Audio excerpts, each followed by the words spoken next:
Speak Up Indonesia. Hai Pioneers, balik lagi sama saya Stephen Tambayong di Speak Up Indonesia.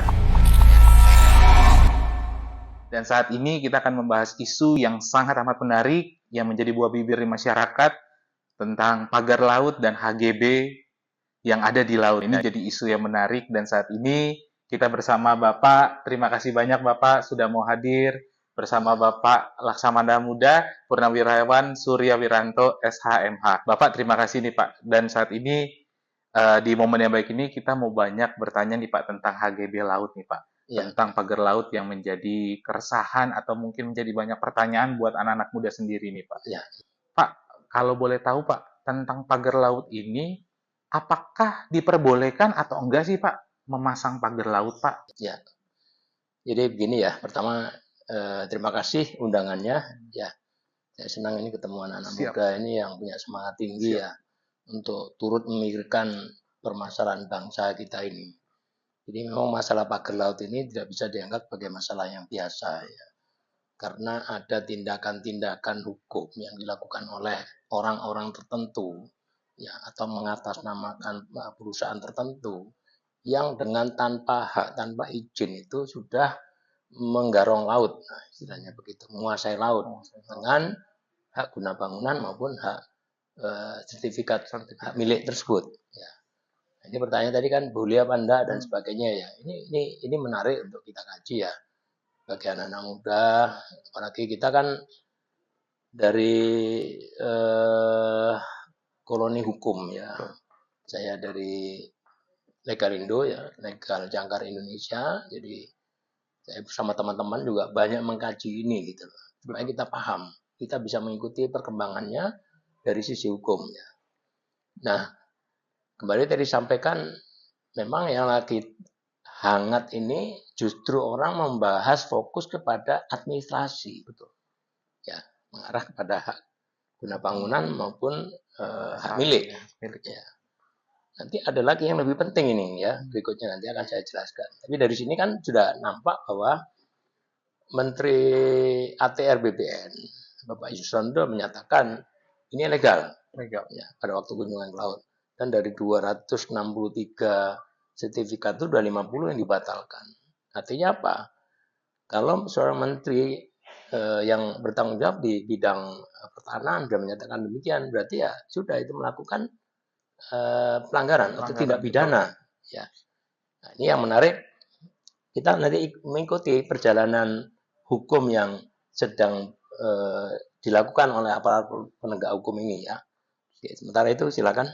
Jadi menarik ya Pak. Jadi sebenarnya ini tingkatannya sudah menyangkut permasalahan nasional ya Pak. Karena rupanya ditemukan bukan hanya di satu titik, tapi ada di Bekasi, ada di Tangerang, dan ada di titik-titik lainnya mungkin yang lagi dalam pengembangan. Nah ini mungkin jadi perhatian buat kita, apakah ini memang tiba-tiba ada pagar laut atau memang menurut kesaksian dari warga sudah cukup lama ya Pak ya? Ya. Dipasangnya karena juga memang secara logika nggak mungkin tiba-tiba langsung ada gitu ya Pak. Nah ini mungkin jadi pertanyaannya adalah dari pihak keamanan TNI Polri yang menjaga laut, menjaga tentang perairan ini Pak, ini bagaimana ya Pak? Apakah memang tahapan mungkin ya memang kalau sesuai aturan ya legal saat itu ya Pak ya? Mungkin ya karena itu TNI Polri tidak bisa bergerak, Polair atau TNI AL mungkin tidak bergerak karena udah ada sertifikatnya gitu ya Pak ya. Nah ini bagaimana Pak? Memang ini kan ilegal ya Pak ya rupanya ya? Atau seperti apa Pak? Misalkan ini cukup rumit karena secara paper ada, tapi rupanya melanggar aturan yang ada juga gitu ya Pak ya? Betul. Jadi memang menarik ya, kalau kita orang hukum itu harus tahu aturan hukumnya dulu. Supaya kita bisa bicara itu dengan landasan yang tepat gitu ya. Bahwa laut itu pada dasarnya sesuai UNCLOS ya. UNCLOS itu United Nations Convention on the Law of the Sea yang kita ratifikasi menjadi Undang-Undang 17 tahun 1985. Itu menyatakan bahwa laut itu nggak bisa dikapling-kapling seperti itu. Ya. Karena apa? Akan membatasi gerak. Ya. Kan terbukti ini, nelayan komplain nih. Nggak bisa melaut atau bisa melaut harus muter jauh ya. Bahan bakarnya banyak habis, tangkapannya sedikit dan sebagainya. Jadi membatasi juga akses-akses nelayan lainnya gitu ya, termasuk ya pesisirnya jadi terganggu ya dengan adanya rencana reklamasi tersebut. Nah ini kan menarik bagi kita, apa iya guna bangunan itu sampai ke arah laut? Betul. Ya, selama ini mungkin yang dikenal kan hanya di darat doang. Gitu ya. Ya. Nah, sehingga perjalanan ini kita lihat alasan-alasan pembenar itu muncul akhirnya ya, bahwa di situ dulu pernah ada empang. Betul itu ya juga kan? ya. Bahwa dulu mungkin pernah di situ ada garapan lah ya, seperti itu. Sehingga diakui ada tanahnya gitu. Tapi kalau toh ada tanahnya, ini menarik ini. Saya melihat bahwa pemahaman kemaritiman, pemahaman hukum ini sangat rendah sekali ya. Termasuk oleh aparatnya. Betul, betul. Jadi luas wilayah kita ini 16.400 km persegi, perairan kita semua ini sebenarnya sudah bagi habis oleh aparat-aparat yang bergerak di laut. Ada Angkatan Laut, ada Bakamla, ada KPLP, ada Kementerian Kelautan Perikanan ya dengan PSDK, PKKP, dan lain-lain. Wilayah semua terbagi habis, termasuk di Tanjung Pasir itu. Itu ada wilayah tempat latihan. Dulu saya kalau melatih tentara saya, Angkatan Laut maupun orang umum untuk pemberdayaan wilayah laut di situ. Jadi kalau di coupling mestinya tahu dong. Nggak mungkin nggak tahu. Nggak mungkin nggak tahu ya Pak ya. Sampai di Jakarta ini kan di depan pintu, di pintu gerbang kita gitu loh. Betul. Jangan sampai masalah yang non jauh sana, Laut Cina Selatan, Laut Natuna Utara kita bisa paham, di depan hidung kita sendiri nggak kelihatan gitu, tapi gajah di depan mata nggak nampak gitu ya. Ini kembali lagi tadi pemahaman mungkin ya. Tapi saya kok nggak yakin ya, karena aparat ini punya tupoksi masing-masing yang dituangkan dalam undang-undang. Nah kalau mereka paham itu saja, sudah tahu bahwa ini tindakan pidana. Surat itu nggak mungkin keluar ya Pak? Nggak mungkin keluar. Nah, ini kan ada permainan-permainan oleh aparat-aparat ya. Ini terbukti menterinya sudah memecat beberapa pejabat jajarannya yang diperkirakan dia melakukan tindakan-tindakan itu. Cuman sayangnya ini kok ngarahnya ke administrasi. Gitu. Sebatas itu aja Pak ya? Ya, belum ada ke arah pidana. Ya, dia hanya melihat bahwa ini pelanggaran administrasi. Saya perhatikan itu di DPR Komisi 4 juga bicara seperti ini. Di ATR bicara gitu. Di Kementerian KKP juga sama. Oh ini hanya melanggar KKRPL. Tindakannya nanti administrasi juga, denda gitu loh. Padahal ini tidak pidana. Nah kita lihat pelaku-pelaku stakeholder yang menangani masalah pidana ini nampaknya kan rada adem ayem gitu ya, wait and see gitu loh, ya kan? Ada polisi yang tidak pidana umum, ya baru bereaksi setelah berapa 3 minggu mungkin ya.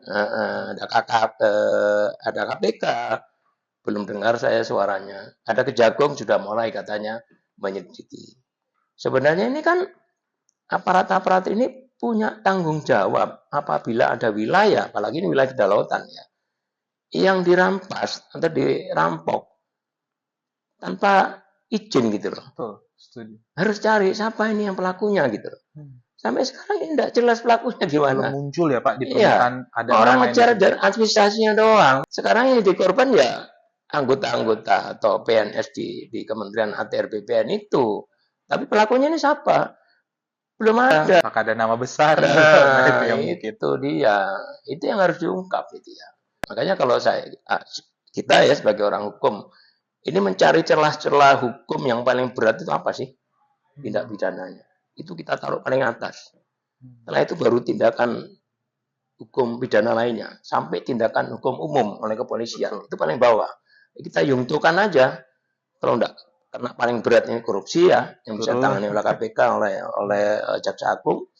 Turun-turun sampai polisi paling tidak. Ada tindakan dengan kriminal umum gitu loh. Jangan melihat ini hanya wait and see gitu ya. Tunggu aja ntar kalau dari KKP gimana, dari ATR gimana. Jelas-jelas bahwa kedua instansi ini, kedua kementerian lembaga ini, finalnya itu hanya administrasi gitu loh. Setuju Pak. Ya, ini permasalahan gede, pidana tidak kelihatan di depan mata. Ini yang aneh.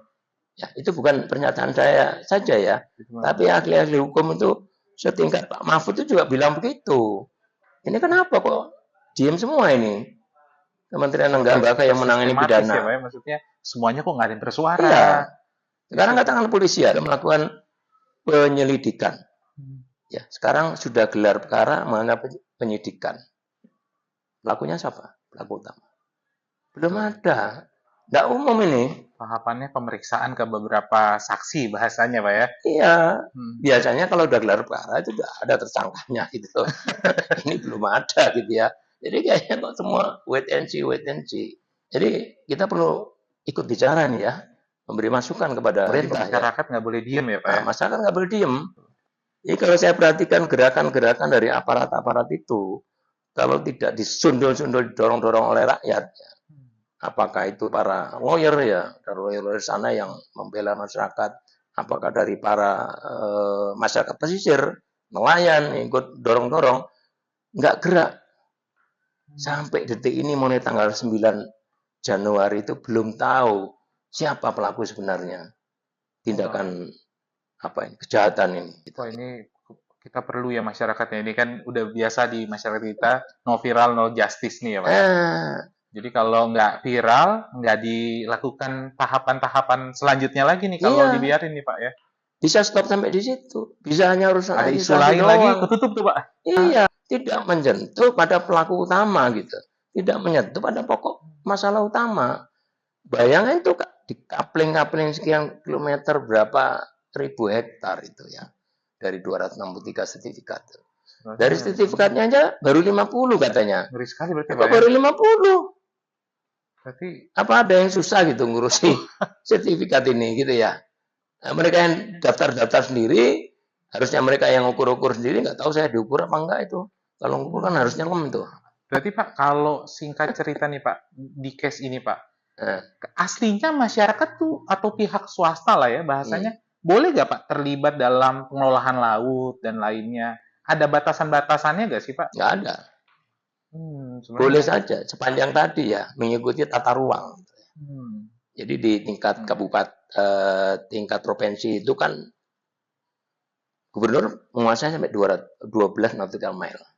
Di luar itu adalah kewenangan pemerintah pusat.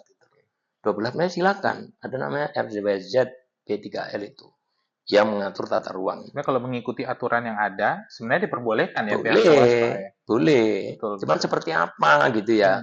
Kalau ini aturan BBN itu kan aturan ngurusi tanah. Betul. Nggak ada laut dijadikan SGB dan itu nggak ada. Dari turunannya pertama yang regulasi yang utama tadi saya sebut unclos itu nggak ada. Laut nggak boleh dikapling-kapling. Bayangin nggak kalau antara Sumatera sama Jawa ini dikapling, itu perairan internasional nggak boleh lewat. Kan hanya dekat aja itu. Pelanggaran ini Pak ya? Wah, bukan pelanggaran lagi, kejahatan. Kejahatan ya bahasanya Pak ya, betul. Pelanggaran itu bisa administrasi tadi, tapi ini kejahatan. Kejahatan ya ini. Kejahatan besar. Masyarakat jangan stop istilahnya nih ya, bikin kasus ini terus naik di permukaan, karena ya yang kita udah tahu no viral no justice ini benar-benar ada, dan yang kata Bapak Surya katakan kalau ini kejahatan, bukan lagi pelanggaran ya Pak ya. Ya. Jadi masyarakat kita harus tunjukkan kalau kita juga paham nih dan kita mengikuti kasus ini agar tidak ada lagi celah-celah untuk oknum atau orang-orang yang mungkin merasa hebat bisa semena-mena kepada masyarakat sehingga masyarakat yang jadi korban. Pak ya. Nah ini kita harus melawan nih ya Pak ya.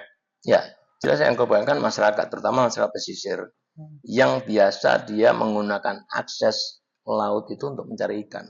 Atau dia bertandang ke daerah lainnya ya, tetangganya kah, keluarganya kah, atau dia pergi ke Jakarta lewat laut, tertutup semua gitu loh. Dan mereka nggak berani bicara selama ini.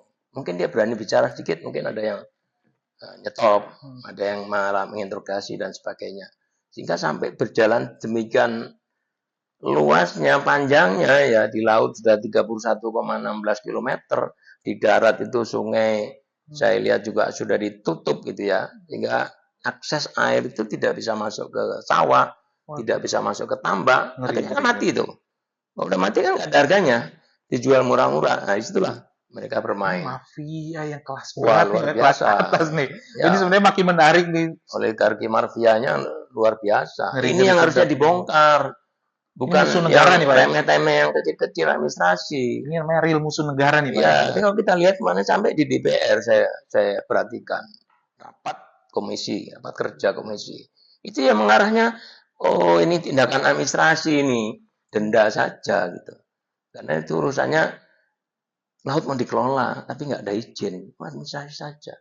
Loh, kok ATR, KKP dengan DPR semua mengarahkan administrasi itu loh. Apa ada dirijennya yang mengarahkan ke sana gitu loh. Ini pertanyaan menarik. Ya. Ini menarik, pernyataan menarik nih, Pak. Iya, sekarang dirijen nasional ini siapa sih? Kok kayaknya main-main sendiri-sendiri gitu loh. Betul, betul. Jelas-jelas ini masalah pidana, tapi nggak ada yang mendirjeni, lu kerja lo, lu kerja gitu. Yang tadi aparat-aparat yang saya tunjukkan tadi. Nggak ada. Malah terus, wah sampai sekarang sudah 3 minggu Pak, saya belum melihat adanya indikasi tindak pidana. Waduh, ini dulu belajar hukumnya di mana gitu loh. Ya. Setuju. Iya, kita harus apa itu kritis seperti itu ya. Sebagai aparatur penegak hukum, kita harus kritis. Kalau ada yang nggak pas, ya kita kritisi gitu. Kita ingatkan supaya laut ini sebagai bagian daripada kedaulatan negara itu kita ikut jaga. Nggak boleh laut itu diatur-atur sama maunya begitu. Jelas ada di pasal 33. Ya, itu untuk kepentingan negara bangsa. Laut itu masa depan anak bangsa kita. Nah sekarang siapa yang mau jaga kalau aparatnya seperti ini gitu? Presiden sudah perintahkan bongkar. Satunya nyegel. Satunya nyabut, jangan cabut dulu untuk barang bukti. Ngerti nggak barang bukti ini seperti apa gitu loh. Ya. Jadi nah umum saya bisa bicara gini karena saya dulu juga di laut. Melakukan tindakan-tindakan hukum seperti itu. Kalau barang bukti itu nangkep ikan 1 ton ini enggak mungkin 1 ton saya bawa ke pengadilan, cukup berapa biji sampel saja, ya, Pak, sampelnya gitu loh. Tapi kita ada alat bukti lainnya, ya kan minimal 2 alat bukti doang sama saksi. Cukup foto-foto video itu alat bukti juga. Ini kenapa harus disegel terus enggak boleh diapa-apain? Ya kan? Buat apa ditahan? Jadi otomatis kan sebenarnya warga pengen ini segera dicabut. Iya, segera cabut. Ya untung ada penegasan dari Panglima TNI juga. Ya, mungkin Presiden juga menegaskan kembali bongkar cabut. Nah, sehingga seminggu kemudian semua aparat digerakkan ke sana. Termasuk ada anggota DPR Komisi 4 juga. Ya, ada masyarakat pesisir, masyarakat umum, LSM dan lain-lain ikut ke laut semua lah rame-rame. Hingga ini ada kebersamaan. Nah, sekarang tinggal pertanyaannya, sudah sampai nggak tujuan untuk mencari biang kerok dari kesalahan ini siapa nih Pak ya? Iya, itu tanggal 9 ya mulai aksi. Saya berpikir ini, wah ini supermasi hukum, khususnya hukum laut ini sudah berjalan nih. Wah bagus banget ini. Tapi terus saya lihat loh, justru para penyandang supermasi hukum ini kok enggak bergerak gitu ya. Yang pidana maksud saya. Yang pidananya Pak ya? Enggak bergerak sampai saat inilah kalau menurut saya. Harusnya paralel kan? Betul. Ada dirijennya gitu loh. Ada kementerian koordinatornya yang menggerakkan ini. Saya kok belum dengar ada kementerian koordinator yang ikut mengkoordinir ini gitu loh. Sehingga tadi yang harusnya, oh ini pidana nih. Kamu masuk sini polisi. Jaksa Agung masuk sini. KPK masuk sini. Ini selesai nih. Ini masalahnya pidana bukan administrasi. Yang administrasi ya silakan. ATR selesaikan. Berjalan gitu ya. Silakan berjalan. Tapi yang pokok ini pidana. Ini belum tersentuh menurut saya ya. Itu hasil penyelesaiannya penelitian saya sebenarnya sudah ada ya yang Bapak sarankan ya. Pidananya saja dijalankan juga, diselesaikan. Iya. Jadi jangan sampai kejahatan ini berulang lagi. Dan kalau kita sebagai aparat hukum dalam mengikuti penyelidikan sampai ke arah penyidikan itu kan dicari tersangkanya, bertahap alat buktinya kan yang ada gitu loh. Tersangkanya ini siapa? Jangan sampai tersangkanya tersangka administrasi tadi.